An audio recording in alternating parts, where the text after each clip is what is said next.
So let me tell you what we're doing. Typically, this call that we do is for our real estate asset advisor and home boss members.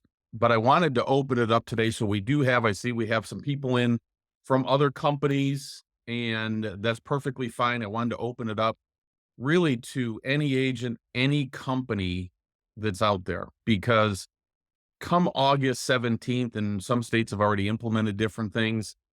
Guys, it's going to be critical that the real estate agent community works together on this. And I'm not naive to think that they all will, or that everybody's going to play nice. I actually have a couple examples for you today where I could tell you, hey, these people won't play nice. So what I will tell you though, if you're from another company or you're not a real estate asset advisor member, I'm going to cover some things that are related to EXP, and I will certainly cover some things that are related to Home Boss and the Real Estate Asset Advisor program, things like that. But the purpose of this call today is really get everybody very clear on both buyer's agent comp and how to really fill out the listing agreement, and maybe to have the conversation with the seller in the right way. So here's what I'm going to start out with. The number one caveat for everything is every state is different and every MLS is different. So I'm going to be cautious about telling you, hey, this is the way it is, because it may be that way in Arizona or maybe that way in California, but it's not in Texas, or it's not in Indiana, or it's not in your MLS. There are different MLSs in states like California. I just know of 9 in the southern portion of the state that have 9 different MLSs. And to my knowledge, all 9 of them have some different guidelines, different fines and penalties and things of that nature. So what I will tell you is the answer that I'm going to give you overall on what we've done as a company.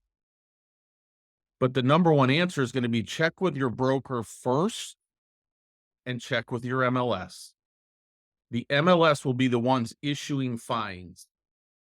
And so you need to take and get with that. If you're not with EXP, I'm going to share with you the documents that we use, because they have been many different places deem that as the forms, and what EXP's done is the guideline for what other companies should be using, right? So the Consumer Federation of America, who was hugely behind the push for this lawsuit, actually came out and said that our form should be the model that every company should be using.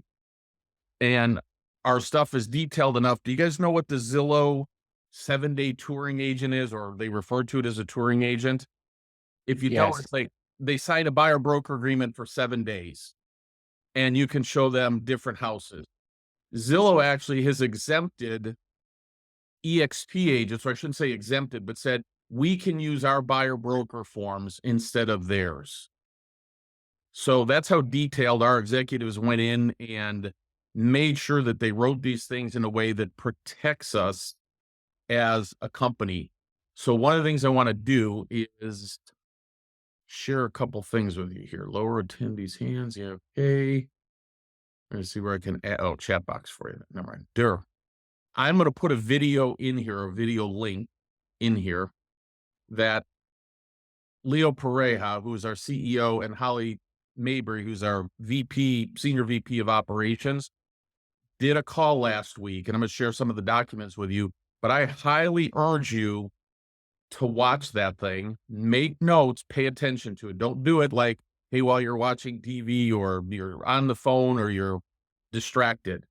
What I will tell you, folks, is that I want to tell you first, things aren't as big of a change as what you think they are.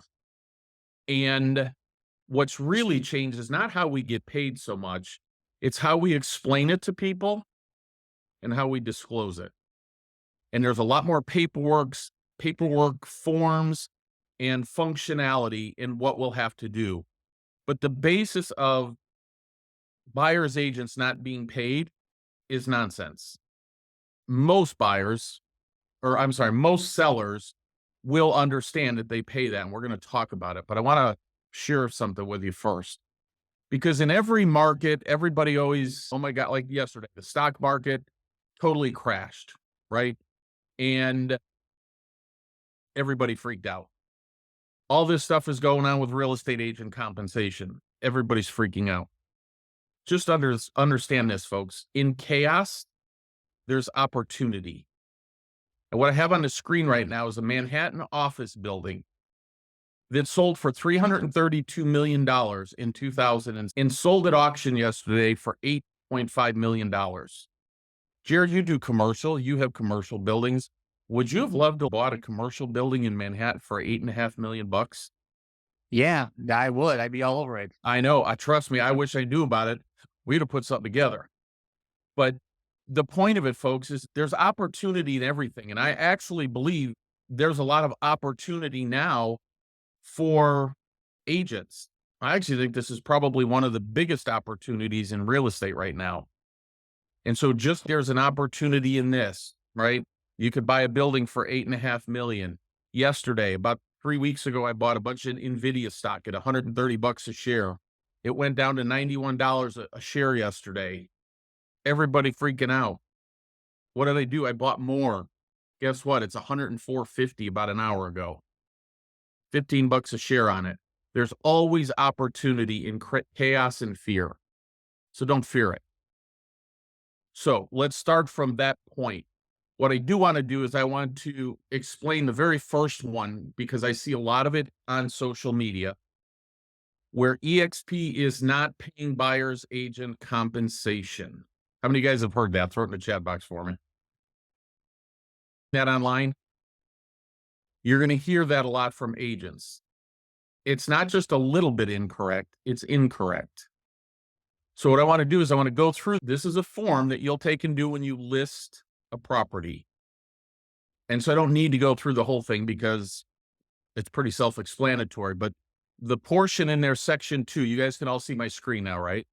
If you're listening to this on a podcast, I know you can't see my screen, but I will put the links to these things in the podcast. One of the things that we as a company have decided to do is we're going to make all this available to any agent, any company, we don't care, because this is an industry issue, not an agent or a company issue.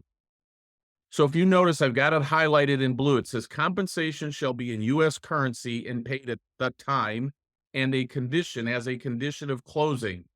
This agreement shall act as escrow instruction for seller's payment of compensation to the buyer's broker. What that means, folks, is we're instructing title or whoever's closing it, some are attorney states, whoever's doing the closing transaction to send the compensation directly to the buyer broker. It doesn't go through EXP anymore. It simply goes directly to the, so let's say Jerry's at Remax and it's my listing and Jerry's getting paid 3%.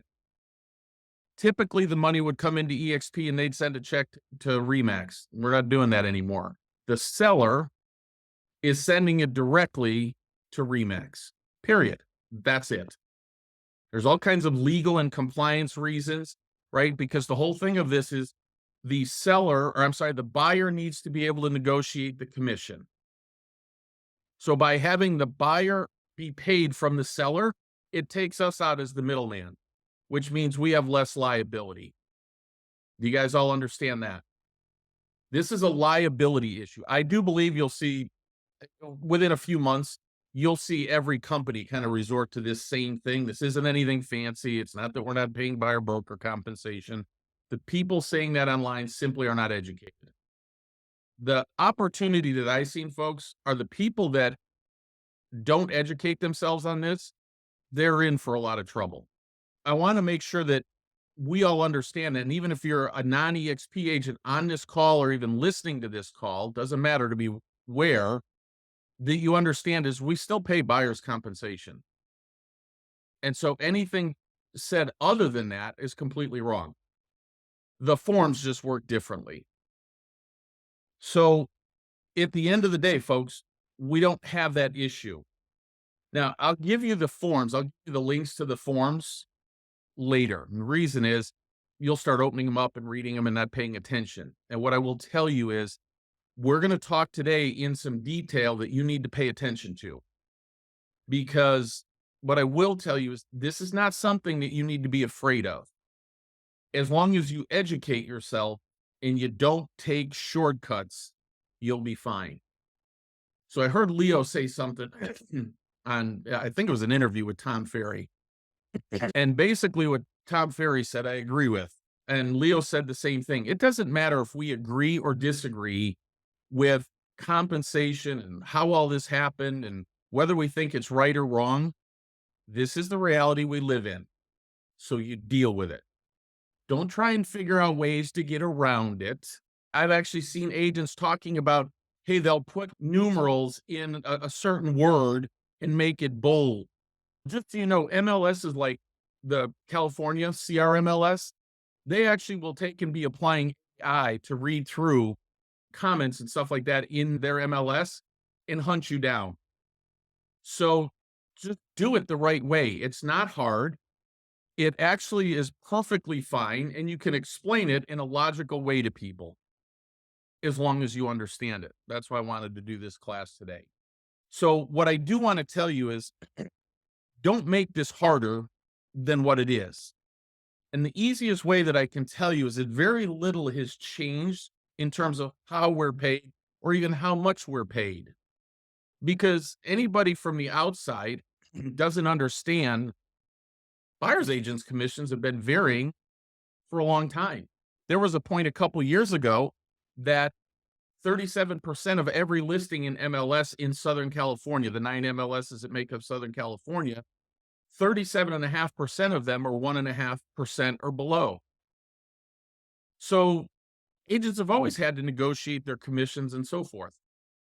So very little has changed. And the easiest way that I think I can help you understand this, anything that relates to the word compensation or commission, take your pick, simply now becomes concessions. So you have a commission and compensation are now concession. If you just understand we're just switching words, makes life easier. We're switching words, but you got more paperwork to deal with. The difference now is the paperwork has changed and the process has changed, and it's going to add a lot of time to our workload. Just know that, right? If you want to call a seller's agent to find out, or a listing agent to find out what kind of compensation is being offered, you're going to have to make a lot of phone calls. So at the end of the day, that part of it is definitely changed. For me personally, I have always trained and always worked under a buyer broker agreement. I just simply did not work with people that did not sign a buyer broker agreement. Now, I got skilled at being able to explain it, what the good and the bad is of each one. And either somebody wanted to work with me and I made sure I got paid, or they didn't. I always said it's the only way, in my opinion, that you should work, but it was totally optional. The difference now, it is not optional. It is mandatory. I want you to understand that it is mandatory. MLS audits your files and they found out that you had them sign a buyer broker agreement when you wrote a contract. So let's say that on what is today, August 6th, you write a contract on a property that you showed on August 4th, and your buyer broker agreement is dated August 6th. The MLS will instruct your broker and the title company to return your commission to the seller. Let's not forget about the super lockboxes, Bob. Well, that's another one. So I got a list of things that like we don't think about, right? And we're all going to unfortunately uncover these things, if you will. So what I will tell you, and again, this is my opinion, and I know it's going out for a podcast and everything else, and this is being recorded. I probably will put it out as a video too. Guys, in my opinion, this is a cash grab by the MLS's, NAR, and attorneys. It's an outright cash grab.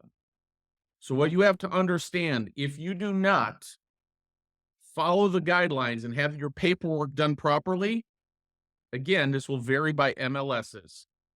In Arizona, your first offense is $2,500. Your second offense is $5,000. Your third offense is $15,000, and your removal from the MLS. So think of this. You use your lockbox key, your super lockbox key on Sunday to show a property. you do realize that information is transmitted from Supra to MLS, right? So on Monday, your broker gets a demand for an audit for Jerry to show his buyer broker agreement for the property he showed on Sunday at 123 Main Street. You didn't have a buyer broker agreement signed. What's going to happen? You're screwed. It's in their best interest, folks, to catch you. We can say, oh, it's going to be because they want you to be compliant and everything else. No, somebody's got to come up with the $450 million they have to pay as part of the settlement. Attorneys will be doing the same thing. Attorneys are already advertising for secret shoppers to do listing appointments and to work as a buyer. So I know I told you don't be afraid of the changes, and then I'm telling you this. I get the hypocrisy of that. But if you do what you're supposed to do, you have nothing to worry about, period. But there will be some things that come up that make it difficult. So let me give you an example. I'm going on vacation. I have a buyer broker agreement signed with Robert. I call Jerry and say, hey, Jerry, I'm going on vacation. Can you cover my things? I really only got one buyer looking at a house. His name is Robert. If he needs to see a house, can you go see it? Can you show it to him? What happens in that scenario, folks? Jerry, you want to tell him what happens? Sorry, Bob, you cut out there for a second. Say that again? You want to tell him what happens in that scenario, that you show properties for me while I'm on vacation? I have to make sure I have the buyer's broker agreement signed or are signed, and then I can go show them the property, right? Right. If I don't have that signed, then I can get in trouble. But Jerry takes the single property, or let's say he's going to go show 3 houses and do a non-exclusive or a single property buyer broker agreement. And Jerry shows the house. Who's procuring cause now? That's right. Jerry is. Jerry's getting paid, not you. You go, oh my God, that's horrible. What do I do? If you're going on vacation, you do an addendum to your buyer broker agreement and add Jerry to your buyer Yep. broker agreement for the purposes of showing houses for the week of whatever date, this date to that date. Exactly. So you can get paid. You just have to do an addendum. So I know we've never done addendums to buyer broker agreements before. Full disclosure, I haven't either, even though I've always used them. You just have to understand you'll need to have an addendum because procuring cause, just so you understand, in real estate is dead. Yeah, that's the difference between because you're creating that another fiduciary with your buyers, like a listing, right? So you need to understand that there's 3 types of buyer broker forms. There's a single property form, there's a non-exclusive buyer broker agreement, and there's a exclusive buyer broker agreement. And so, hang on, let me just check for questions. Say that again about the dates. So, Rebecca, all you'd have to do is if I was going to be on vacation from what is today, August 6th to August 13th, I would just do an addendum. Hey, Jerry may be the one showing you homes. I'm adding him to the buyer broker agreement so he can show homes while I'm gone from August 6th to August 13th. The reality of it is, guys, you don't necessarily have to put dates in there. So, let's say I have a team and I've got, I don't know, call it 5 showing agents. When we sign a buyer broker agreement, what do you do in that scenario? I may not always be the one showing them. So what do? You list all the agents. Additional terms. Jerry Stapp, Alexis Stapp Fu, Connor Stapp, Robert Weikel, Kieran Means are part of the Home Boss group and will work with all of our buyers. That's it. Put them in the agreement. If it doesn't fit in the additional terms, do an addendum. You're just doing an addendum now. We're in the habit of doing it on listing agreements, but we're not on buyer broker agreements. All we got to do now is just understand something's going to change. You've got to addend the buyer broker agreement. Make sense? Did they come out with an official addendum to the buyer broker agreement? No. So this is what I was saying earlier, Darce. Every MLS, every state has different forms, policies. Some states, this is law. I seen a post in Facebook, and I typically hardly ever go on Facebook, but I've been going in these real estate groups to just see what agents are talking about in there. And the truth is, so many of them are screwed that like they don't even know what they're talking about. And at the end of the day, ultimately it will come up to the MLSs in the states to decide what they want to do, and then the brokers will enforce that. Right now, it's a free for all. I don't know that they're going to be really in a hurry to clean up the free for all because guess what? They're getting fine after fine after fine. So there are no standard forms now. So if you're not an EXP agent, either on this call or listening, you have to go to your broker for instructions on what they want you to use.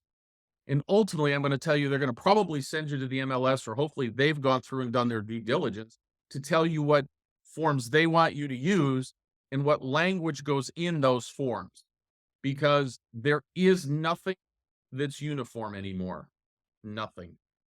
Some states have rules, some states have laws. So, like Iowa and Indiana, they pass laws saying you have to have a buyer broker agreement.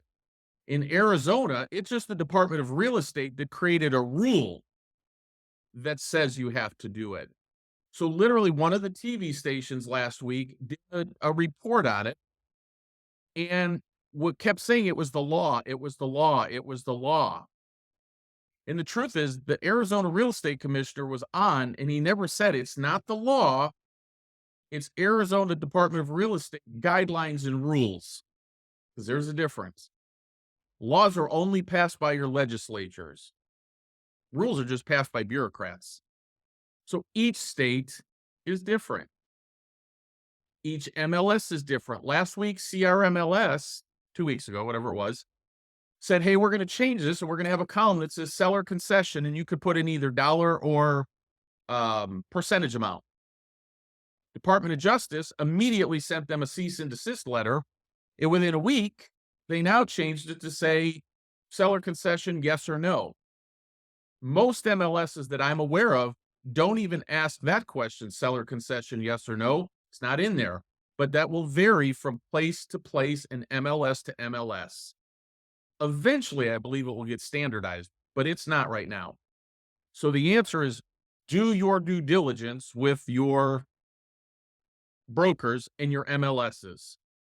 Don't do this. Don't make an assumption. Hey, I assume this. Assumptions will get you fined.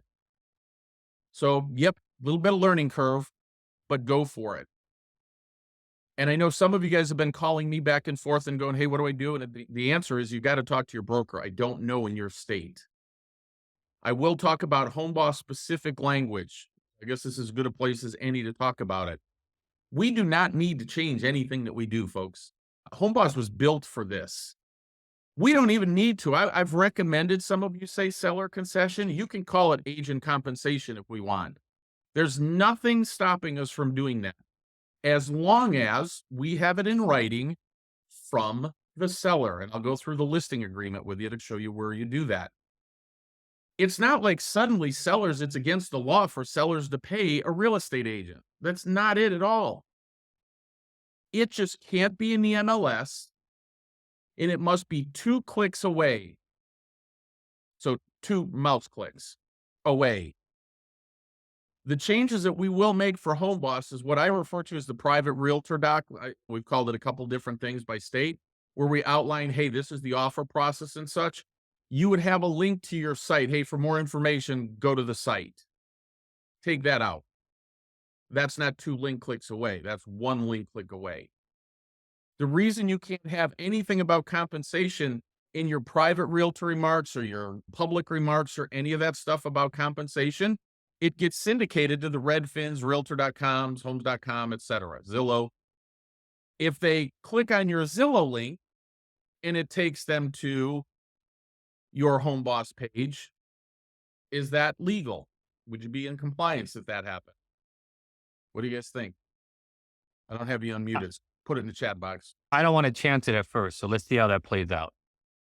So the real answer is, because we got some yes and no, it's 2 clicks. It's true. It could be 2 clicks. But here's the thing. If I put instructions in Zillow with a link to my home boss page and it goes to Zillow and somebody goes on Zillow directly to my home boss page, is it 2 clicks or 1? just one. So it can't be anywhere in those private remarks, public remarks, or however, let's say I want to run a Facebook ad and I want to put the top of the page, 3% buyer's agent compensation. Can I do that? What do you guys think? The answer is yes, you can.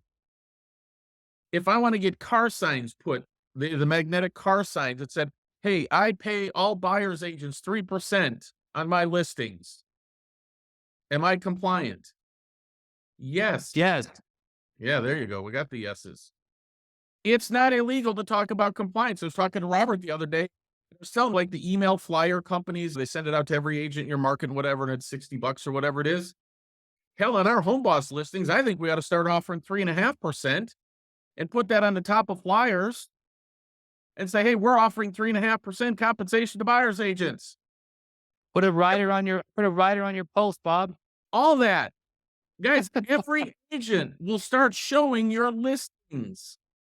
Daphne's got it right. Just as long as it's not in the MLS, we're good. That's it.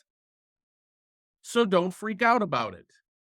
But that means you have to have those conversations with your seller and your buyer.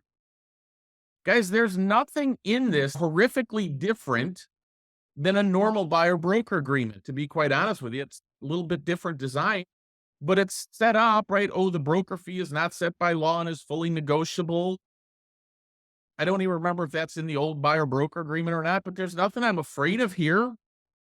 It's a normal buyer broker. David, I got everybody unmuted intentionally right now. I'll do questions. I don't mind doing it. Just I want to try and stay somewhat focused to go through that. So if you could just write down your questions, guys. This is the buyer broker agreement. And it talks about collecting the fee, the broker fee from the seller. Buyer may choose to negotiate that the buyer broker fee be paid in whole or in part by the seller through a seller credit to buyer at closing at buyer's instruction. Broker will write this request in the buyer's offer to purchase. That's not hard to explain, is it? Direct seller to broker compensation. Uh-oh. This is what everybody's talking about. Buyer authorizes broker EXP, can't highlight it all, to request the broker fee be paid in whole or in part by the seller to EXP at closing. They're saying, hey, we want our fee paid to us. Any such arrangement will be memorialized in a separate compensation agreement between the seller and broker. There's nothing scary in that, is there? Any amounts paid by the seller toward the broker fee shall reduce the broker fee to be paid by the buyer. In no event will broker retain a broker fee that exceeds what's specified in this section 6. So here's the conversation I want to have with you. You could have in a buyer broker agreement under that additional term section, you could say my fee is 3% for a resale and up to 5% for a new home, because there are some builders that are offering 4 and 5% commissions. What you need to understand in today's new world, whatever your buyer broker agreement calls for you to be paid is what you'll be paid. So what do I mean by that? Let's say you have a buyer broker agreement. And you said, hey, I'll do it for 2%, but the seller's offering 3. You could only be paid 2. Period. You can go down, but not up. What do you think you should fill those buyer broker agreements out as? At least 3%. If you've got a lot of new homes and they are paying 4 or 5%, put 2 things in there. So that's the only difference in there, folks. There's this line. I don't remember if this was in the old buyer broker agreement either. Buyer acknowledges that broker may represent multiple buyers interested in purchasing the same property. That's just now in there, guys, to cover our butt. But how many guys are worried about or have seen the consumer saying, oh, hell no, I ain't paying an agent anything. I'll go right to the listing agent. You guys seen that? Throw in the chat box for me.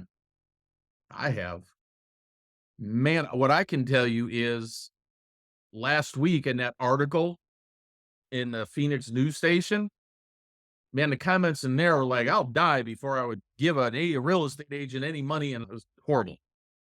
Would it be illegal if we put in that additional term section, buyer instructs buyer broker agents not to show properties where the seller is not offering compensation? Would that be legal or illegal to do? What do you guys think? Legal or illegal? Got some legal, got some illegal, completely legal. I'd love to tell you I actually thought of that. I didn't. It's actually how they do it in Canada. And this is just a normal clause. Like this would be a clause in their buyer broker agreement. It's just a normal clause, and the buyer checks it off. Yep, don't show me anything. You can request the same thing. The question is, should you do that? Right. So, and just so you know, Holly and I had this conversation yesterday about can we do that? And her answer was yes, absolutely. The next question though is, should you? Because what if a seller doesn't offer compensation in whatever, right? We call the listing agent. Hey, are they doing it? And they go, nope. But 3 weeks later, the house didn't sell. And now they go, oh, you could have sent it in your offer. You probably wouldn't have shown that house. That's all.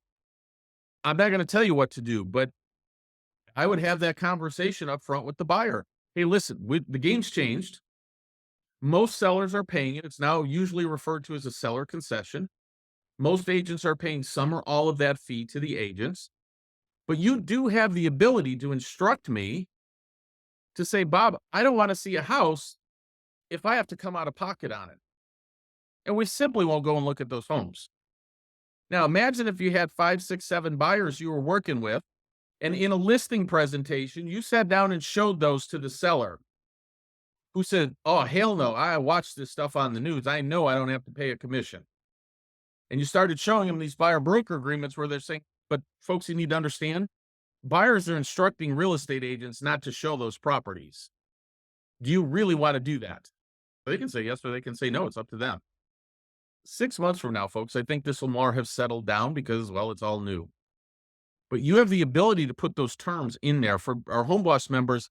I'll come up with something and I'll run it by Holly to make sure that, hey, the language is right to do that. What happens if a buyer comes into your open house? Do you need to have a buyer broker agreement signed for them? What do you guys think? Oh, sorry, you can't come into the house until you have a buyer broker agreement signed with them. Yeah, they don't. Open houses are exempt from that. What happens if you came to the open house and a day later you go, hey, could I see that thing again? Do you need a buyer broker agreement? Yes. A couple people said no. You do. Here's the thing, guys. Let's say you're unsure. You can always call your broker. You could always call your MLS. Or the easiest thing is say, you know what? Cover my butt and just get one. Here's the thing. All agents have to do it. Now, I promise you that there will be plenty of agents who will not explain it to people and not follow these rules. I promise you. You just don't have to be the one. So they go, I talked to another agent the other day and he told me I didn't need to do that. Just know his days as a real estate agent are coming to a close very quickly because we are bound by the rules and guidelines. And I'm speaking Arizona, by the Arizona Department of Real Estate, which instructs us it's mandatory for every buyer to have one. They can still go, bullshit, I'm not doing it. If that's the scenario, what do you think the answer for that one would be? I'm going to start trying to, I'm going to unmute you guys, but do me a favor. When I unmute you, just make sure you mute yourself if you're not talking. Fair enough? Because you're going to have questions on it. Because here's the thing, guys, there'll be a million different options for people to screw up. I hate to say that, but it's going to be the way it's going to be. Many will not follow these things. Many are just uneducated about it and refuse to get educated about it. If I miss you, just let me know. I'm just trying to go through and get everybody. So there will be plenty of people, but don't sit there and go, this agent didn't do it, so I'm not going to do it. I promise you that's not a good strategy. Here's the other thing. All these MLS fines, right? So let's say you get fined $2,500. Does your broker get fined too? Everybody should be unmuted now. Does your Yes. broker? They don't pay. So I'm just going to give you an example, 2,500 to the agent, 7,500 to the broker. 75, 15,000, 25,000. Have 3 agents screw up. That brokerage is probably going to be out of business. Good time to start talking to independent brokers and get out from underneath that. Because they don't have the lawyers and such that EXP does and some of the bigger companies do to go through this. Not only does the agent get fined, but the broker gets fined because it's their job to be teaching them. And I can tell you, I've talked to a couple of agents that work for independents, and they're like, no, we haven't gotten any instruction at all from our broker. So those people are going to bring transactions to you and they don't have it done properly. What's your responsibility? Don't let them screw up. So you just need to understand that it's just more forms. And as long as you have these conversations, it's okay. So I want to go to the listing agreement because there's some things in there. And hang on, I've got some notes here. I want to make sure I covered them all. Oh, how many of you guys have ever used Swami? Anybody used it? Okay, so there's showing services, right? So it's my listing, whatever. Whatever. I have you do it. I have a buyer broker agreement with the buyer. You go show it to them. You have them do a single property buyer broker agreement. Who's getting paid? Shalom. Swami guy or gal. Yep. Does that mean you can't use them anymore? No. Addend your buyer broker agreement, or quite honestly, guys, if you use them as a normal part of your business, then you would write that in. You might not know the agent's name, but you can come up with language, or your broker could come up with language for you. I don't even want to tell you to call me because I want you to call your broker because every state's different. But you can come up with language in your buyer broker agreement to have that happen. But if you just let a Swami person go and show the house, they're going to sign a single property buyer broker agreement and they're getting paid. Remember, there is no procuring cause anymore. Those are dead. Expect the audits to increase. I talked about that. Don't freak out and just do things right. So let's go to the listing agreement. Any questions on the buyer broker agreements? No? Okay. Any questions on the direct compensation agreement? This, by the way, needs to be filled out, at least for the EXP agents. This needs to be filled out and signed by your seller as part of your listing package. An additional page Yep. now. It's an additional. Yep. Bob, Yep. if you have a listing that you've done prior to the dates of all this going into force, and maybe you have it for 6 months or whatever, do you have to retroactively go back and change anything, or you're basically grandfathered under the old rules? The logical answer would say you're grandfathered, I agree. but I would tell you, you know what? Just cover your butt and redo it and just explain why. Because at the end of the day, folks, you just need to understand there will be T-O-N, of people looking to turn you in. So here's the thing. It's my listing, or I'm sorry, it's my buyer broker agreement, and I have Robert show it. I met Robert at his open house, or I met whoever at the listing agent at the open house with my client. But I go back because I'm on vacation and I have Robert bring him back for the second showing. Do you think there are going to be listing agents out there that would turn us in for not having a buyer broker agreement? Because when Robert walks in, that listing agent goes, let me see your buyer broker agreement. You go, oh, it's with Bob. It's all over. So you have to understand there are going to be real estate agents that are going to turn you in on top of it. That's why I said, hey, I want to open this up to anybody, any company at any time. Because guys, we all need to work together on this stuff. It's the way it is. Here's our exclusive right to sell, our listing agreement, right? Property. I'm not going through any of that kind of stuff. Easy listing price, not going through any of this. Listing broker compensation. I've highlighted. Listing broker compensation shall be paid by the seller in U.S. funds at the time of and as a condition of sale completion. This agreement shall serve as escrow instructions, and listing broker compensation is, whether you do dollar or percent, doesn't matter. Here's the important one that I want to talk about. That's all pretty standard language, right? For our Home Boss members, you would fill in what? 3%. That's your fee. We're going to talk about unrepresented buyers before we talk about buyers, though. If a buyer's not represented by a broker, because you see all over social media right now, consumers saying, I'm going directly to the listing agent. Screw you, I'm not signing anything. Will you write the contract and do all that work for no compensation? You guys are unmuted. You can No. answer that one. No. That'd be a hell no. That'd be a hell no. That means I'm creating dual agency. Now, there are states that it's illegal. Again, this is why I tell you, state, MLS, brokers, talk to them. Some states it's against the law. But like Arizona, California, not against the law. They come to Robert. Hey, Robert, screw that. I'm not paying a buyer's agent. Hey, handle the contract for me, dog. I promise you, 75% of the agents will do it free. But here's what you just did, and here's what you have to explain to the seller. See, what I really like about this, guys, this forces you to have this discussion with the seller now.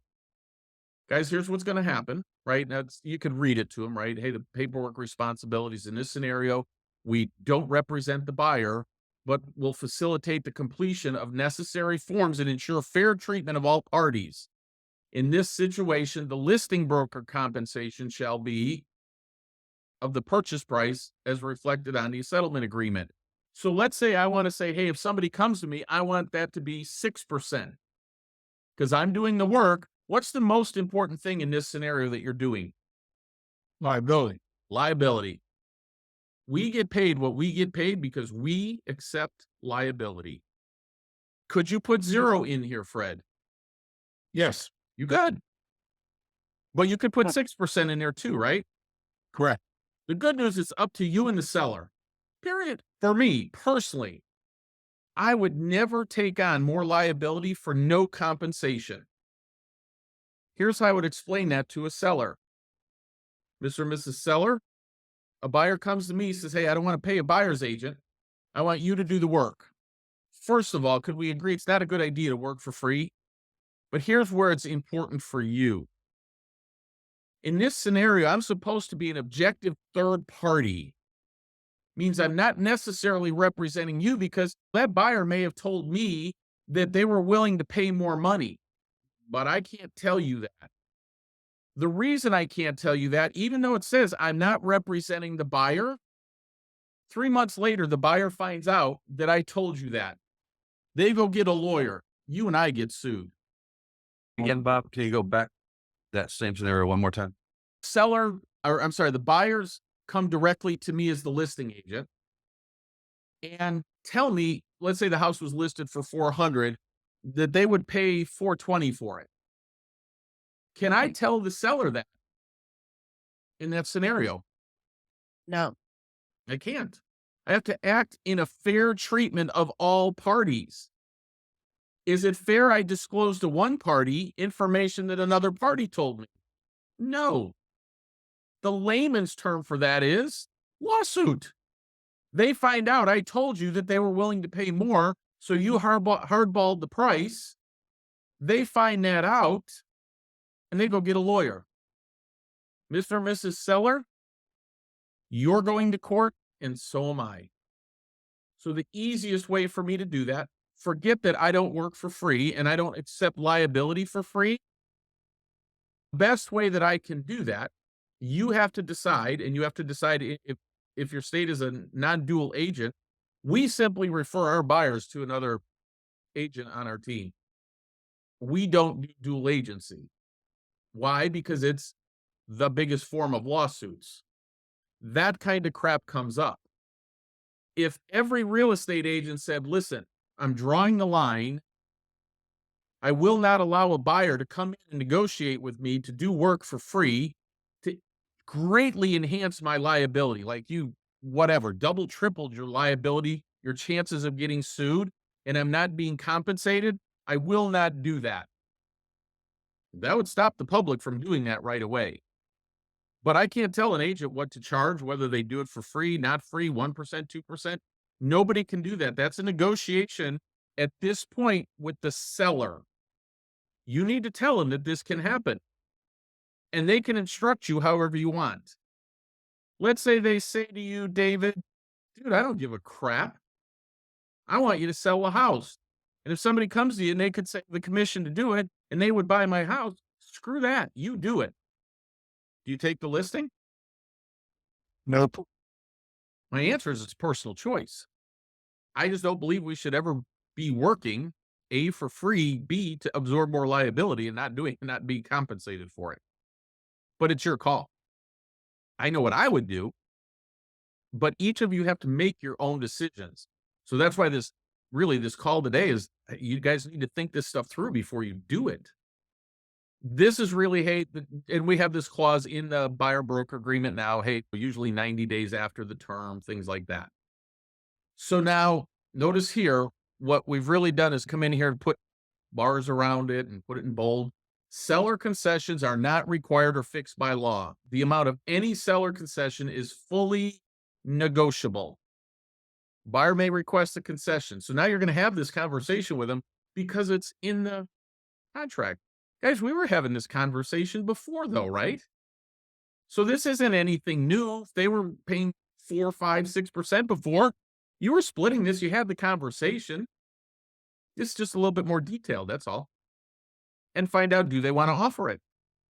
Now it says the final amount of seller concession must be determined in writing, whether in the purchase contract or in other applicable documentation. Excuse me, all seller concessions are negotiable. Why is that in there, guys? Because they are. Because they are. And that's what that whole lawsuit was about. So that's all it's saying. Now, notice it doesn't say in there, what do you want to offer? Do you see that? Or did you guys notice that? Why do you think that is? They don't want to imply that there's a standard that should be offered. That's true too. It's also, I'm not here to negotiate buyer agent commissions anymore, am I? We need to have the conversation with them. We need to have the expectation with them or for them to do it. But for our home boss folks, so it's, yeah, oh, you're just going to raise the price to do that. And we're going to show that. It's going to be transparent and it's not coming out. We're just going to add that to the price. The answer is yes. And they say, cool, offer 3%, offer 3.5%. Can you put buyer's agent compensation 3.5% on your home boss site? You can. I would make sure down in our little additional terms and conditions that I put it down there that you agree on our site that we are going to take an offer 3.5% compensation and kind of the same language we have right now, right? Just goes in there. So it's not a big deal. Home boss members do not have all these headaches, but you do need to be familiar with the forms. So it forces you to have that discussion. What's the real answer, folks, for buyer's compensation? It's up to them. And we'll look at every offer. So I will post this.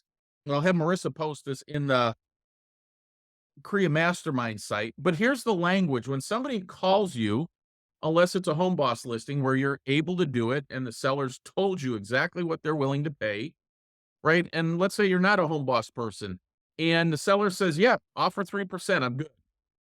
Somebody calls you and says, yeah, they're offering up to 3%. Can you do that? Is that legal? What do you guys think? The seller told them that's okay. Yeah, because it's in writing, probably down in that additional term section. Yeah. Everything has to be in writing now, folks. That's all. It's just not any different, just all in writing. And so at the end of the day, here's what you could say, a non-home boss one. Sellers are willing to entertain any request you may put in the purchase contract to ensure compliance with the Department of Justice's ruling. Compensation needs to be approved by the seller. As we have not pre-negotiated any amount, I encourage you to show your buyer and let us know if they'd like to move forward with an offer, and we'll ensure clarity and transparency to ensure everybody is treated fairly.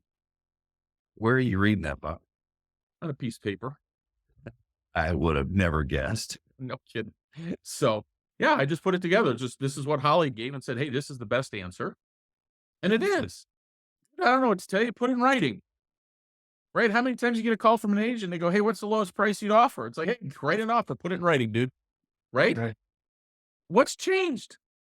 Nothing. They just will have questions on compensation now.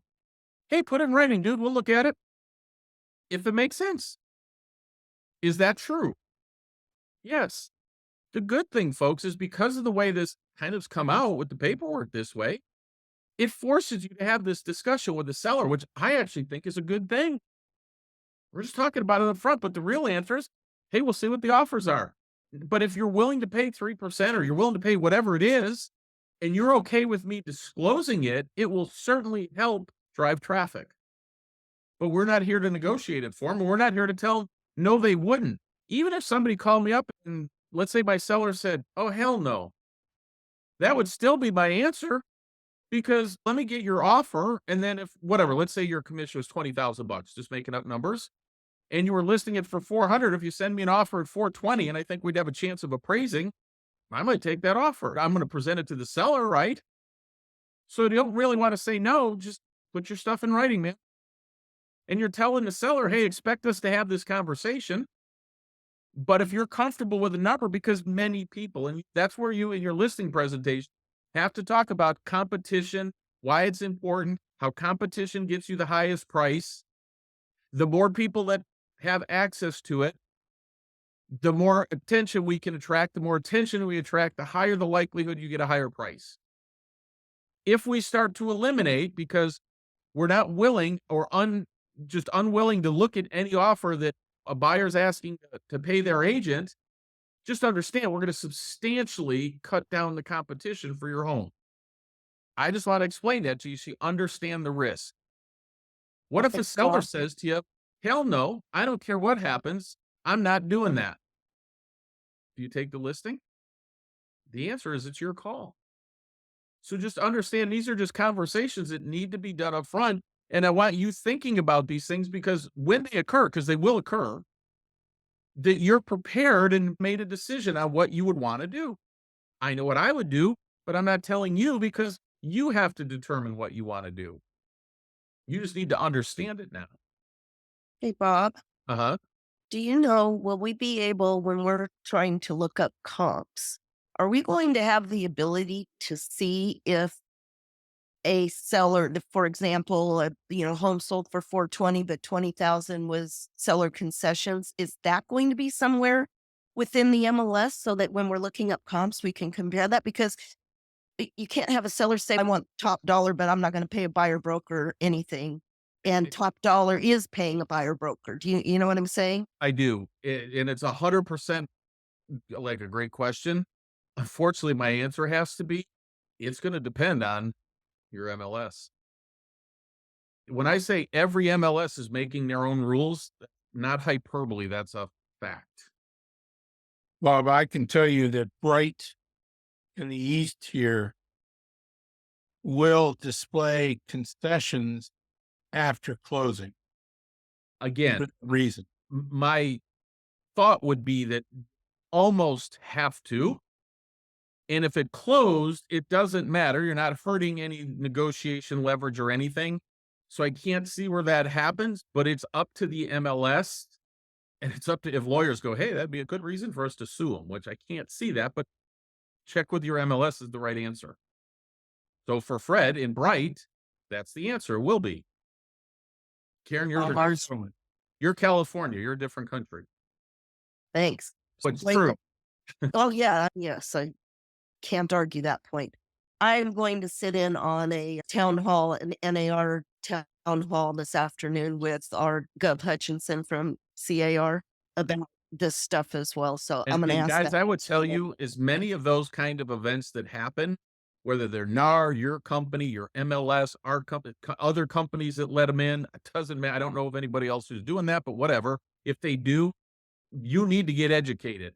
And this one, Gov Hutchinson is our CAR legal guy.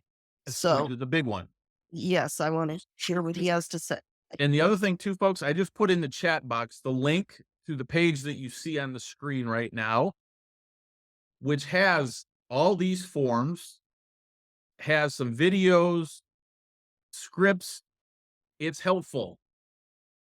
If you're listening to this on the podcast, it's down in the description in the podcast because I'm going to put it in there. As a company, we have made the decision to share this with every agent, at every company. So you're more than welcome to take these, but do not take them as, hey, this is the rule, or you work for Bob's independent brokerage and, well, Bob told me that's how it works. If your broker didn't tell you and your MLS didn't tell you, don't use our forms. If you bring our forms to your broker and they go, damn, those are good, let's use those. Cool, do that. We know that's happening and we're encouraging it because they are. And there's a whole bunch of things here for overviews and things like that. You can watch the video there, hear all the forms, right? Forms and practices, some of the scripts. We've tried to take and download a seller net sheet, download a multiple offers review sheet. Guys, I don't know of any other company that's done this. One of the conversations that I would have with a buyer is, hey, before we write an offer, I will find out if the seller's open to concessions, if the agent will tell me, and we'll prepare a net sheet that would show you what the cost of this transaction would be to you, and then you can make the decision on how you'd like to proceed. So if they call up the listing agent, they'll pay up to 1%, and you've got a buyer broker agreement at 3%, you're going to need to put that difference in there, or you're going to do what we've done for decades, folks. You'll raise the price to cover the cost of that. That's all. Now, you got to be concerned whether it'll appraise or not, but that's the way it is. And so at the end of the day, this page has a lot of great information on here. This is that video I was talking about where Leo was talking with Tom Ferry. And so just different news articles here. One of the things I will tell you guys, if you see this nonsense on social media about, hey, we're not paying buyer's agents, you need to go in there and stop it and say it's bullshit. You're ignorant. Chris Andrews, you're on here, right? The reason I asked, I know he liked one of my comments on one of these posts today. Believe. Anyway, I've seen a bunch of posts on there about anonymous participant. What's with EXP not paying buyer broker? I'll never show an EXP house. That damn MLM is like, man, you're not even educated. Those are the agents that will create headaches for us, folks. So you can go to the EXP Seller Toolkit site. All these forms are on there. It should be in your SkySlope also. And there's all kinds of Q&A and things like that you can go through to do it and get what you need. So like I said, this is all on this page, but it should be in your SkySlope. Here's your single property. So let's talk about that for a minute. The single property buyer broker agreement does what? See, it looks the same. What's it do? Allows you to show one property. One property. If they wanted to see one property today, one property tomorrow, another property the next day, you would have to fill out one of these. I don't know why you would do that. Then you have your buyer broker agreement. But remember, we have two types of buyer broker agreement: exclusive and not exclusive. What would a non-exclusive buyer broker do? Anybody know? It says, I'm going to sign this with Karen, but I could sign it with Robert, and I could sign it with Jerry, and I could sign one with Alexis, and whoever the house gets paid. Whoever writes the winning offer gets paid. The others don't. Can I ask a question? Why would we do that? Time waster. I personally, again, I'm only giving you my opinion. I would never do that. I'm signing exclusive buyer broker agreements, period. But that's me. You can do whatever you want. The single property, that's really meant for like that whole Zillow kind of thing, right? That's what you would use if you want to be a Zillow touring agent. Guys, here's another question. And I know agents are doing it. And whatever, if they need the money, they need the money. But why would I go and show houses for 7 days, have no loyalty, and next week they go to a different one?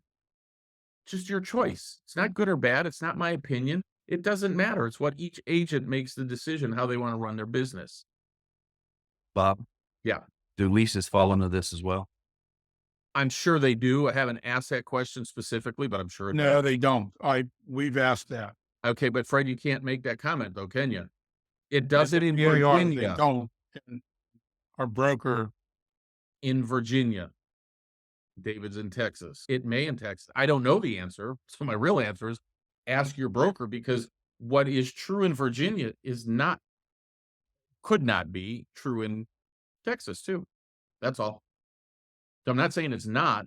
Within the context of the open houses, and the two questions came up. One was, Fred, it doesn't matter. Everything is state and MLS specific. So what you heard for Virginia could be different everywhere else. It's true, Bob, I'm but from in this Texas. particular case, she asked about open houses and rentals being part of the settlement on a national basis. So you're right. Check with your broker. Open houses don't need it, and rentals don't need it, nor does commercial. Open houses definitely don't need it. So here's the other thing. As long as you brought up commercial, Fred, this is how commercial brokers have always worked. Like they're looking at the residential side going, what the hell are you people freaking out for? This is how we do business. They think it's funny because this is how they've always done business.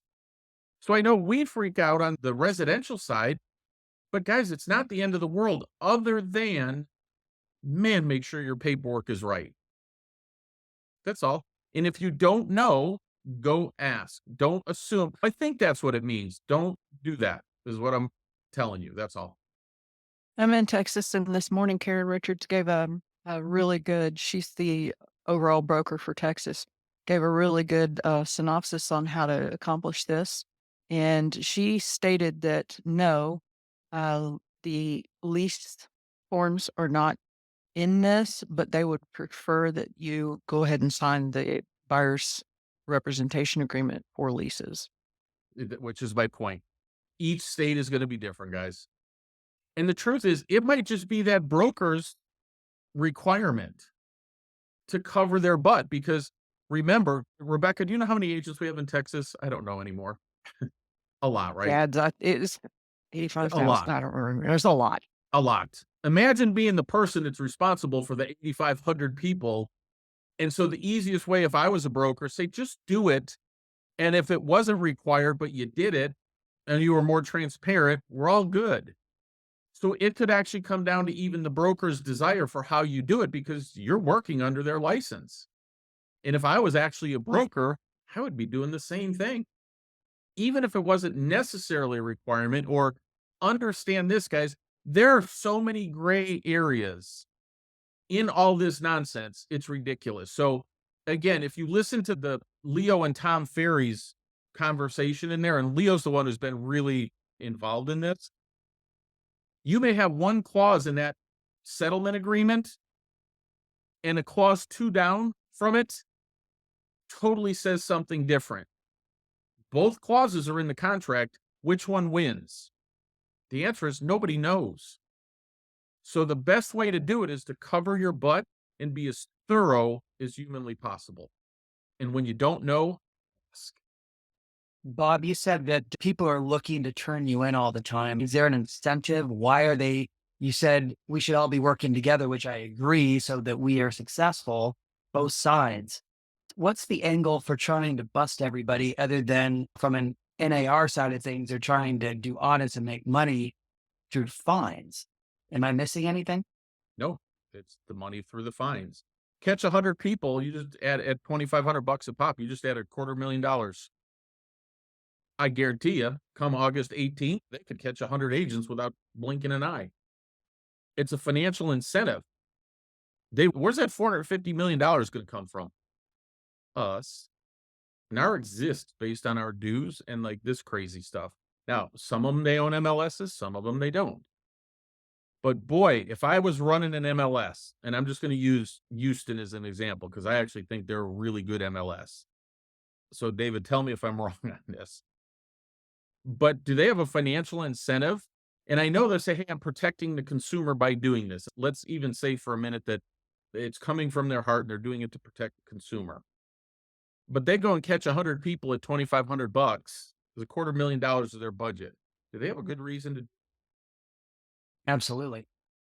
Hell, am I incentivized to maybe go hire a couple of extra employees Probably. and catch it? California is actually employing AI to read every listing in all the comments to see if they can find any way that you're trying to either A, that you bring up compensation, or B, that you come up with symbols and things like that. So let's say, I don't know, through whatever real estate community is, that, hey, if I make the first three letters in comments in bold, I'm paying 3%. If it's the first two, it's 2%. If they pick up on that, you're toast. So the real answer is just don't do stupid stuff like that. It's just a function of explaining it to buyers and sellers. And the process works the same, if you will, other than more paperwork and more explanation, which is transparency, which is part of what that lawsuit was supposed to help. Did this actually help the buyers, though? What do you think? That's what it was. That's who it was supposed to help. What do you guys think? Made it more confusing. No. It made it more confusing, but what else? The answer is no, it did not help the Made it seller. more expensive. Made it more expensive. So let me give you an example. How many of you guys have ever written a contract for a buyer? Let's say first-time home buyer. It's typically where it's at. And they needed, I don't know, 4 or 5 points to pay for closing costs. Any of you guys ever written a contract like that? Yep. So now let's say your buyer needs 4 points for closing costs so they can close the deal, but you get 3 of the seller, you get 3 on the seller concession. On a conventional loan, you can only get 6%. So instead of being able to get 4% for the buyer, you can only get 3 in addition to your compensation because that's a Fannie Mae and Freddie Mac guideline. Did that help a buyer? I think so. VA is limited to 4. Now, VA did do something, and I'll be honest with you, I didn't have time to check, where they've done something to help the veterans where they can pay the compensation. But guys, the limits on those seller concessions for lenders did not change. If you eat up half of the seller concessions for compensation and somebody needed that additional help, because we've all done it, we've all put those deals together, and it's helped the buyers, they're at a disadvantage now, aren't they? So somebody's yet to explain to me how this is so damn advantageous for buyers.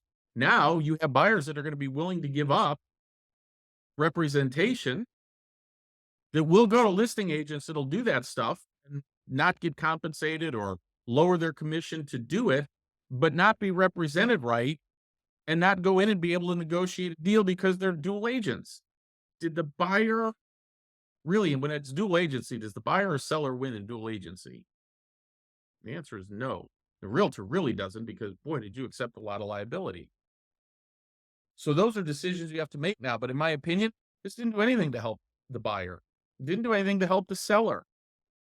Now sellers go, well, I don't have to do that. But you're right. But you also don't have to have buyers, because last time I checked, you're not marketing every day to find buyers. That's what we do. And other agents have a lot of buyers. And if we say, hey, we're not willing to compensate the agent, we're happy to take your offer, but we will not participate with your agent. Let's be honest, guys, the majority of people are going to, the majority of buyers are going to say, no, I'm not doing that. Now you cut down the competition for your listing. You sellers lose in the long run too, because they won't have as much competition for their listings. But we can talk all day long about how we think this is a bad thing. What's the only thing we have to understand? Do it right. It's here. And there's nothing we're going to do about it except make sure we do our job right and we get educated.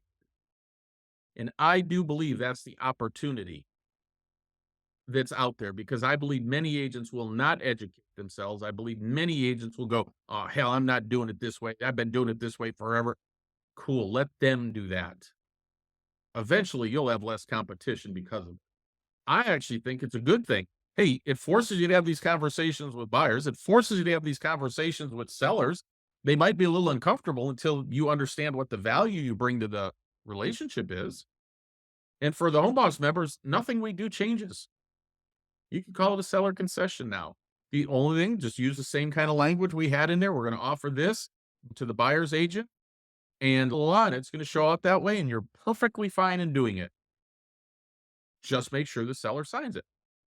Bob, I have a quick question on. We use 3% our home boss calculation, right? Mhm. The buyer has a buyer agency agreement of 2.5. Right. This buyer can't take advantage of the 3%. The 3% is used to calculate the agent compensation. How do we net out the 0.5%? What would happen in that scenario, Fred? That 0.5% is credited to the buyer. It's credited to the buyer by the Buyer. Right? So to the remember, buyer by the agent. yes. Okay. So remember, compensation now goes between the seller and the buyer's agent. So if the buyer's agent says, hey, I agreed to take 2.5%, the seller, I was willing to pay 3, and I have it in the listing agreement, and that's what we promised. Mr. Agent, you're going to get sent 2.5%, and the buyer is going to get credited 0.5%. Okay. From the buyer agent. Right. But it's important to understand when you select a buyer broker agreement, whatever you sign it for, you can always take less, Yes. but you cannot take more. Now, here's another Now, question. How's it going to get disclosed? What's that? How does that get disclosed as far as from the listing It'll have to agreement? be in the offer. Okay. So here's the other thing, guys. Remember in whatever prehistoric times, like last week, you could never talk about compensation in the contract. Can you now? Yes. Yes. As a matter of fact, again, on the Bright contract, it has item D, seller subsidy to buyer, and item E is seller payment towards buyer brokerage compensation on page 1. So again, I will tell you, Fred, ask your broker. But the way No, I'm just saying that's I what would it is. interpret that as you're going to get 2.5 is going to the buyer. So whatever line you told me it was on. So they literally did it where you could break that down, which is cool. But other MLSs may not do that. Right. That's all. This is the contract. But so that's what I'm telling you. Contracts and everything are different in different MLSs. Oh, absolutely. I understand So that. that's all. Trust me, guys. I wish there was a way we could make this standardized. It's not. Down the road, I think it will be, but it's not right now. Do you foresee each brokerage doing what EXP did, writing their own I think they have to. listing agreements? I'm not worried about listing. I'm saying, what happens if we get 7 different buyer purchase agreements? What I would say is that most will probably go to this form that I have on the screen, the direct compensation, where you're disclosing. You're paying the broker. You're paying the buyer, not me. That's all. Okay. Because anything that has to do with a payment, right? So payment comes into EXP, or it doesn't matter what company, and then it goes out to another company. We just got in the way of, hey, were we negotiating compensation?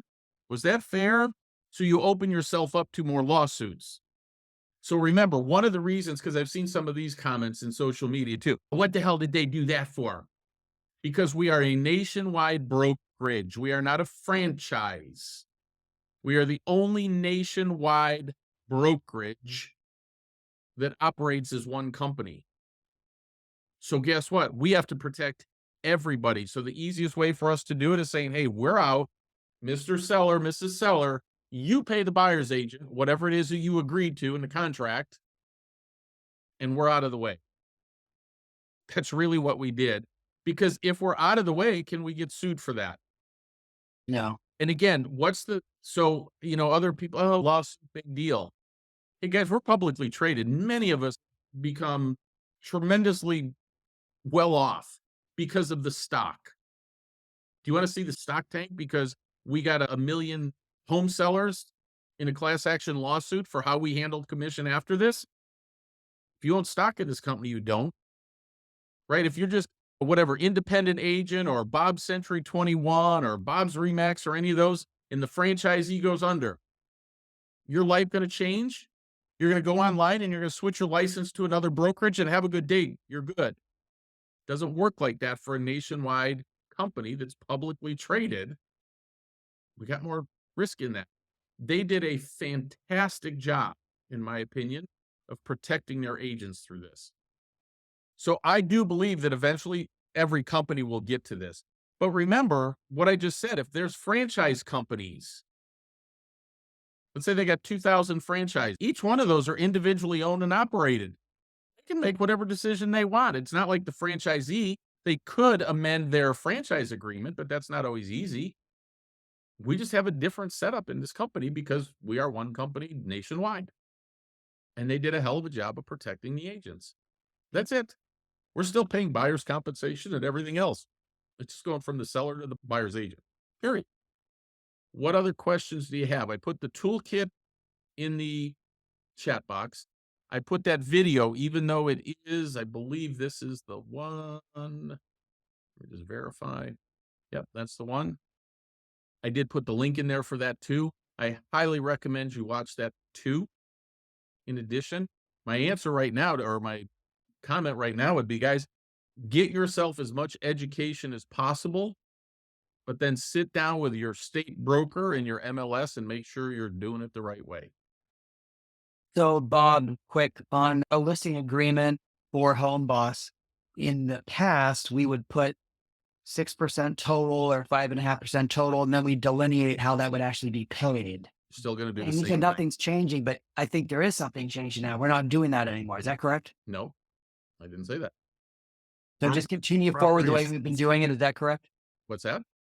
So then we're continuing forward the way we have done it. You're going to Okay. take right here on listing price, listing broker compensation. You're going to check 3, and then you're going to go put our standard language in the additional terms and services, or additional terms and conditions. And if it doesn't fit on there, add an addendum page. Okay. The only thing we're going to change is take your domain name out of your instructions for agents that you upload as a private document. And don't put your website in private comments, public comments, anything. They don't go in MLS. Other than that, nothing. Guys, Home Boss was built for this time, for this to happen. It's built for this. How does the agents get to the website then if they don't know what it is? Where it is? Because they're going to come to your open house. They're going to call you. Robert and I had this conversation the other day. Is it a bad thing that agents have to call you for information? No. It's a good way for you to form relationships. On our Indiana MLS, when you have to do the auction, you have to classify as an auction. It asks you for the website. Does it really? Yeah. But again, Tom, it's that I don't think that's in Indiana, but that's your MLS. That's it. Yeah. And the question is, come August 17th, will they still do that? And I don't know the answer to that. But I it's just switched to Flex MLS and it sucks. yeah. Hey, at the end of the day, guys, if they have it in there, I don't see how they could find you if they said, hey, what's the website? If they do it that way, but I follow their guidelines and there's nothing they could do. That it's my answer to everybody. And I wish I could tell you they were all the same. They're not. Like if you're in California where they have 9 MLSs just in the southern half of California, holy crap. Imagine what that's like for us as a company to have to deal with all those MLSs. Good point then, Bob. Would we then in private remarks put things like call me for additional details? Is that the kind of Yep. stuff we're going to start putting in there? Call or text me for information or details, whatever you want to say. Yep.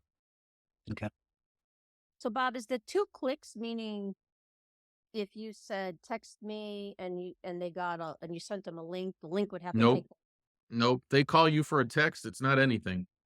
2 clicks out of the MLS. So if we had our private realtor doc in there and they clicked on it and it went directly to your Home Boss site, that's 1 click away.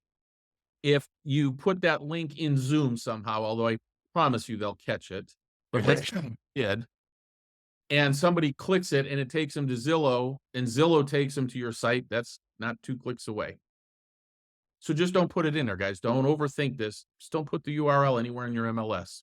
That's it. But once they contact you, That's a whole different animal, man. then you've solved the problem. All this, guys, is only about the MLS advertising commission. You can go nuts if you want. Like I think I posted that sign where somebody put the sign writer up. And I've seen people in social media commenting, oh, that's amateurish or whatever, and like ripping on the people and whatever. Like, man, you do whatever you want to do, you. And as long as it's legal. That's all. And so all these agents that are making comments and whatever, that's all there is to it. And so as long as it's not in there, you're good. You can run Facebook ads to it. You can put it on flyers. You can have it all over the open house. You can do whatever the heck you want to do, just not in the MLS. So it's not, I know I've talked to some agents like, oh, I don't even want to talk about compensation. It's like they're all freaked out. It's part of the business. And as long as it's not in MLS, you don't have anything to worry about. And if you put it in your contracts, whether buyer, broker, or listing agreement, and it's in writing, you have nothing to worry about. It's just business as usual. Just make sure you know your rules and your guidelines. That's all. And then don't take shortcuts. Don't try to outthink somebody. Oh, I'm going to do this or I'm going to do that, and they won't catch that. Stop thinking like that. Just do it. It's not a big deal. I actually think sitting down and explaining this to both buyers and sellers, I actually think that's a good thing. Maybe when buyers understand what is all involved in this process, you won't see people go, oh, they don't deserve that kind of money. When they see the work that's involved, what's involved in knowing and all those other things, right? They'll go and try and work their way through some of these deals. You'll find out. In my opinion, this was not good for buyers, but the market's going to dictate what's going to happen. So, any other questions? So, for those of you listening, I will break this up into 2, maybe even 3 podcasts. I'll keep them at about 30 minutes. I'll ask one other question, Bob. Go ahead. We're obviously getting people reaching out through WhatsApp and other things where they just want to look, and you maybe send them stuff. What would be your take on how you handle this? Because as you're really loose, right, you end up with nothing. If you're really tight, people run away. Like, this is getting really difficult to start navigating through. What are your thoughts? I would tell you just slow down and just think it through. So let's say somebody reaches out by, let's just use WhatsApp. Can you set me up on a search? I would do it. I'm not taking them out to show houses till we sign a buyer broker agreement. But it doesn't state in there anywhere in any of these guidelines that to set somebody up on a search, you need a buyer broker agreement. Right. So I would do that. Okay. Just don't go out and show them a house without one. Okay. You know how I've seen a lot of agents say, hey, I show the first one before I sit down and have that conversation with them. And then I get them to do it. That way I get to meet them face to face and all those other things. It's the same thing, except now you can't do it. So if you want to show the first property and kind of demonstrate your expertise, that would be a place for the single property buyer broker agreement. But then explain, I'm going to do this just because it's for this property and we showed it the first time. But let me explain how the process now works and what we're mandated by, the Department of Real Estate for the state of Arizona says that we must do business in this manner or we'd lose our license. So let me explain how that would work. Bob, taking to the other idea where you said when you're writing down the compensation, you said 3% as an example for traditional type listing, but you said for maybe new home up to 5%. Why can't we just do up to on all of these approaches? Because up to is fodder for lawyers. So you're saying it could be up to, but then blah, blah, blah. Just don't do it that way. I promise. Has to be exact.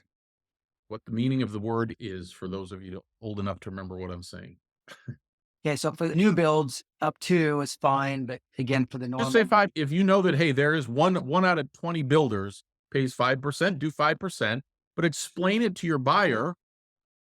Most of them don't offer that. So let's say that oh, I see what you're saying, because you can always go down. Okay, I got it. you can always go down, but you can't go up. I gotcha. So I'm trying to think of a scenario that I could give you where, so let's say that you do have a buyer broker agreement, say 3%, and the seller is willing to pay you 4. You can only collect 3, correct?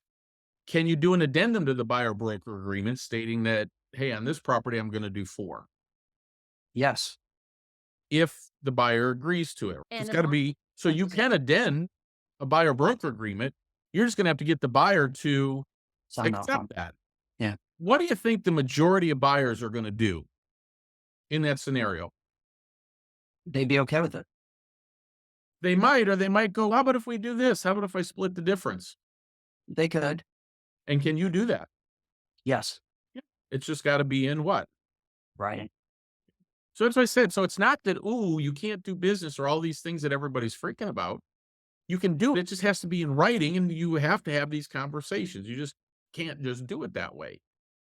Oh, this is something I just noticed in here too. Broker is or is not authorized to disclose the existence of offers, including sales price or terms. Oh, this is actually in the listing agreement now. I think this is pretty cool. What would you guys, if the people go, I don't know, what's your opinion? What would you guys say? If it says is, that means, hey, including sales price and or terms. I don't mind, Fred, you telling somebody that I got other offers. but I don't want you telling them what the price and terms are, Why not? because then I lose my negotiating leverage. If I send it That- out to highest and best, you told me to do it, I have to tell everybody what the offers are right now then. Buyers prefer the transparency. When buyers compete, sellers Well, win. that's the home boss way, so we don't have this issue because all offers are visible. So if it's a home boss listing, you have to say is, because you're going to show that. Although the terms are not on a home boss listing, right? The good news is it's not your decision. This is a seller. Experience, then many buyers be turned off by the highest and best counteroffer and not having any idea what they're bidding against. Yeah. Oh, we hate them, right? And the- Buyers hate them. We hate them. We all hate them. Yeah, so why not disclose it? What I would recommend here is, hey, I would put it as is, but I don't want this disclosed. So I would come down into the additional terms and conditions. This is an addendum to item number, whatever that was, wherever the hell it is, 7. Broker authorized to disclose the existence of offers excluding sales price and or terms. Is there any reason you can't put that down here? No. It's just the seller agrees to it. Now, I'm going to tell you what I would personally do. Anything that I have additional terms and conditions, I would have them initially. Yep, I know it's in there. Yes, I know there are signatures, but I would have them initialing this stuff. My answer to everything is you can't be too careful. You can't be too detailed. So initial it. If you're doing any kind of changes to anything or they're not 100% clear, initial. This is all pretty basic, clear stuff. But if you have things that you're going to add like that, just have them initial it on top of it. Yeah, you're disclosing it. It's initialed. You did everything you could to make sure that they understood what they were agreeing to. Does that make sense? Yep. And then in addition to the language at the bottom, would you also cross out the language in that line? Wait, so you broke up somewhere about halfway through that. Oh, so just curious if it would be a good idea to also cross out the language in that line about the terms and the price. Which, no, what I have on the screen right now is 20, 21, 18, 19, 20, 21. Which clause is Oh, that? I was just saying if you're going to add that language into section 21 Uh-huh. and about item 7, the price and terms, would you also cross out the language about the price and terms in 7 and have them initial that? 7 is the authorization to promote. Where the broker is or is not, Bob, in that parentheses. Oh, here? You say. I wouldn't cross it out because that will simply amend it. Yeah, That's all. that's- Could you? Sure. Is it going to hurt anything? Technically, check And here's what I was going to say. You could cross it out and have them initial it. exactly. And then you're putting it in the additional terms and conditions. So absolutely. Here's what I'll tell you. Whatever you can do to be as thorough as humanly possible, the better it is. Just the better it is. Gotcha. So I wouldn't be afraid to do that. No. As much detail and clarity as you can have, the better you protect yourself and them. But I actually think those are good conversations to have with sellers because this is the stuff that we deal with all the time, right? Now they have a better understanding of what we do and what our responsibilities are and things like that. For me, I'm just not a fan of giving up anything that I give up negotiating leverage. That's me. Have other people go, hey, I don't care. My job's to put the deals together. I take mine a little more serious. My job is to get the best deal possible for my people, whether buyer or seller. It doesn't matter to me.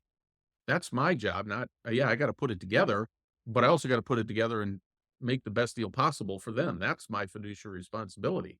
So I'm not saying anybody else is wrong, just how I look at that. I take that whole fiduciary responsibility thing really serious. Any other questions? Now, this is probably going to be 3 different sessions of a podcast. And I will post all this stuff in there. That language I promise you, Marissa will post in the Korea Mastermind, and we'll go from there. All right, folks. Bob, are you going to send out that piece of text you were reading off the piece of paper? we're gonna upload it to the Mastermind, Thank you. and that's how I'd always do it, unless it's a home boss listing like that. But yep. All right, folks. Thanks for being here. I hope that helped you, and that you're not as afraid of it as you were before. Make sure you use this toolkit, I would tell you to read through those documents. Really, I spent a lot of time on Saturday in an airport reading this stuff, watching videos, and pretty much all day Sunday going through all the different forms, all the different scenarios, watching different videos, seeing different input and whatever. Ultimately, the input that is most important to me is what our own company set up and the MLSs. So I hope that helps, and we'll get all that stuff posted. Make sure you review it. Make sure you call your MLS. I would think some of your MLSs guys would be having classes on this stuff too. I would tell you to go to this. So hope that helps. Don't be afraid of it. Just be thorough. Get everything in writing and your value to the consumer. So don't freak out. So with that, let y'all go. We'll talk to you next week. Hey, thanks, Bob. See ya.